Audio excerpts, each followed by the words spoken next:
On March 2nd, 2014, about 1,200 people from all over the United States gathered together in Washington, D.C., forming a formidable mass of environmental justice and indigenous rights activists.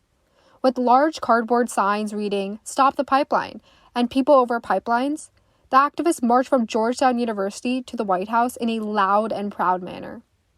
When they arrived at the White House, hundreds of protesters dressed in white jumpsuits, covered in black ink, shackled themselves to a White House fence and lay on an obsidian-colored tarp next to the fence. This powerful scene of bodies submerged or drowning in oil symbolized the activists' fight against the Keystone XL pipeline. But you may be wondering, what is the Keystone XL pipeline, and why was it important enough to rally thousands of people against it? Well, continue listening to find out more.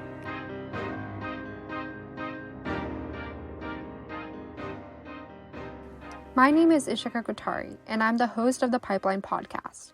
Through this series, I will be discussing the impact of oil pipelines, specifically the Keystone and Dakota Access pipelines, on indigenous communities in the United States, as well as the environment. Even though this issue may often be overlooked, the harm that these pipelines cause requires our immediate action. I will explain why, but to do so, it is crucial to start at the beginning. So during this episode, I will provide the necessary historical background and context, connecting these pipelines to the United States' larger settler colonial history. Keystone XL is a transcontinental oil pipeline that rapidly transports tar sands oil from the Western Canadian Sedimentary Basin in Alberta, Canada, to refineries in Illinois and Texas. The current pipeline also passes through North Dakota, South Dakota, Nebraska, Kansas, Oklahoma, and Missouri. TC Energy Corporation, the energy infrastructure company in charge of developing Keystone, began the pipeline's construction around 2008, which is when protests against it started too. In 2010, Keystone became operational, even though construction continued to extend it to Texas. Since 2016, with the completion of Phase 3 of construction, the Keystone Pipeline has delivered approximately 700,000 barrels of tar sands oil per day to the Texas refineries. Transporting this much oil must have not been enough for TC Energy Corporation, as it proposed an extension, also known as Phase 4, to deliver 830,000 barrels of tar sands oil per day by creating a shortcut from Alberta to Steel City, Nebraska. The oil is harvested in the Western Canadian Sedimentary Basin, one of the largest reserves of petroleum and natural gas, with almost all of the world's tar sands oil. The American Geoscience Institute, a nonprofit that represents earth scientists, reports that tar sands, also known as oil sands, are a mixture of mostly sand, clay, water, and a thick molasses-like substance called bitumen.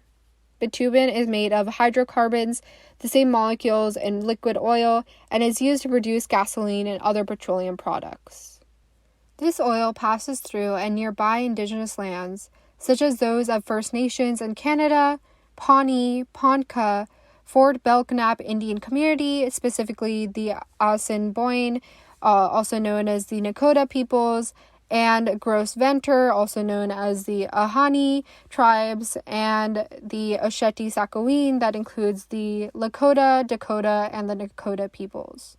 Additionally, the Native American Rights Fund, a nonprofit organization that uses existing laws and treaties to ensure that U.S. state governments and the U.S. federal government live up to their legal obligations, explains that the pipeline's proposed route crosses through traditional Lakota homelands and treaty territories, and will affect not only the Rosebud Sioux tribe, also known as the Sichangu Lakota Oyate, but also Native nations in Montana, South Dakota, and Nebraska.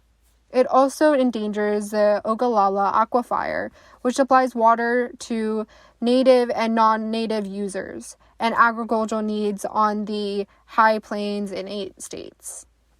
Even though this podcast mainly focuses on the Keystone Pipeline, I will also briefly discuss the Dakota Access Pipeline, which transports crude oil from the oil source, the Bakken Formation in northwest North Dakota, to an oil terminal near Patoka, Illinois since 2017, and is owned by Energy Transfer.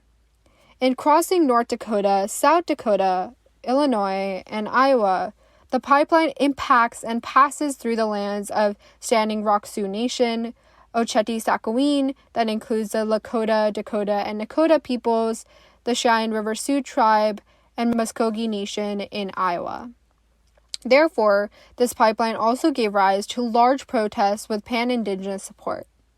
Dr. Andrew Curley in Beyond Environmentalism, hashtag non-DAPL is assertion of tribal sovereignty, describes in his paper, in 2016, the people of the Standing Rock Sioux tribe mobilized to prevent the Dakota Access Pipeline from crossing through their unseceded territories and threatening the Missouri River alongside the tribe's eastern boundary. This became the hashtag NoDAPL movement that galvanized hundreds of thousands. Fighting for tribal sovereignty, which entails the Indigenous right to self-determination and their right to ancestral lands, Indigenous lives, clean water, their environment, and sacred grounds. Indigenous communities and activists have spent years working to shut down these pipelines. Continue listening to ultimately find out the Biden administration's response and the current state of the Keystone and Dakota Access pipelines. I will be using settler colonialism as a framework to study the experiences of Indigenous communities in the United States. And this framework focuses on colonists and U.S. Americans' deliberate extermination of Indigenous communities in order to occupy their land and seize their resources. Settler colonialism, which is inherently a genocidal policy, defines United States history, but the prevailing consensus national narrative tells a different and less truthful story. This origin narrative, found in many textbooks and elementary and high school classrooms, driven by the Columbus myth and doctrine of discovery, suggests that European nations acquired title to the lands they discovered, and the indigenous inhabitants lost their natural right to the land after Europeans arrived and claimed it, as Dr. Roxanne Dunbar-Ortiz explains in her book, An Indigenous People's History of the United States. I highly recommend this book, by the way. To acquire indigenous land, Euro-Americans waged war against Native American communities, aiming to wipe them out through predominantly their inhumanity and partly the fatal diseases they carried. Forced them to sign treaties that U.S. Americans most likely reneged on in the future, pushed them into reservations often under military control, and tried to assimilate indigenous children through brutal boarding school systems. A crucial part of the settler colonialism framework is also highlighting indigenous agency, survivance, and resistance against colonialism, which can be seen through the powerful hashtag NoDAPL movement and protests against the Keystone Pipeline. This brief history lesson does not do justice to the distinct stories and experiences of indigenous individuals and groups. Native American cultures and histories are not a monolith, and believing so would be a settler colonial mindset. To learn more about the pipelines within the United States' long history of land grabs, I had the honor of speaking to Ms. Winia Locke, a Lakota activist fighting the Dakota Access Pipeline.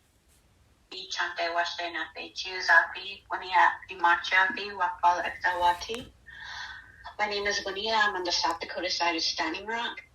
Our reservation is the only reservation to lie on North Dakota and South Dakota. And Dakota Access Pipeline, which was forcibly and illegally built and constructed and currently illegally operating under the Missouri River, endangering 10 million people's drinking water. And I've been in opposition since it was publicly announced that it was going to be constructed in 2016.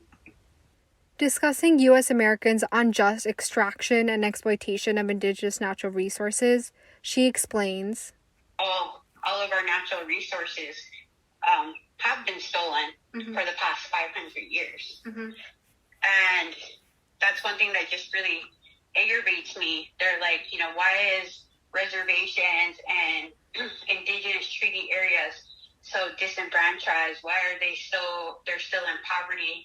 Why is, and I'm like, it's systemic oppression and you guys stole all our resources. Yeah. That's the reality of it. It's systemic oppression. and you stole all of our resources. You guys literally took all the gold from our land. You took all the silver. You took all the wood. You created these uranium bores, especially in the Black Hills, and left those uranium bores open to seep into continuously. Those bores are still open in the Black Hills to this day that have never been sealed, to continue to poison the people that are residing on that land now.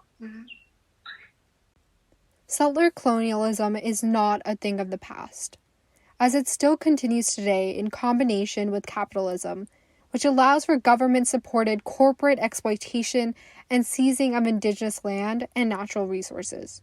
In fact, Dr. Dunbar Ortiz states, in the early 21st century, free market fundamentalist economists and politicians identified the communally owned indigenous reservation lands as an asset to be exploited. And under the guise of helping to end indigenous poverty on those reservations, call for doing away with them a new extermination and termination initiative. With TC Energy and Energy Transfer breaking treaty obligations, denying tribal sovereignty by encroaching on indigenous land, creating conditions that put indigenous health and livelihoods at risk, as U.S. Americans have done throughout history, oil pipelines are an example of this modern settler colonialism. Thank you so much for listening. In the next episode, we will connect the settler colonialism framework we defined to the Keystone and Dakota Access pipelines.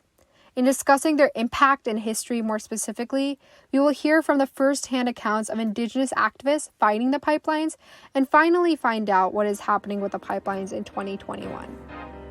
Until the next time, bye.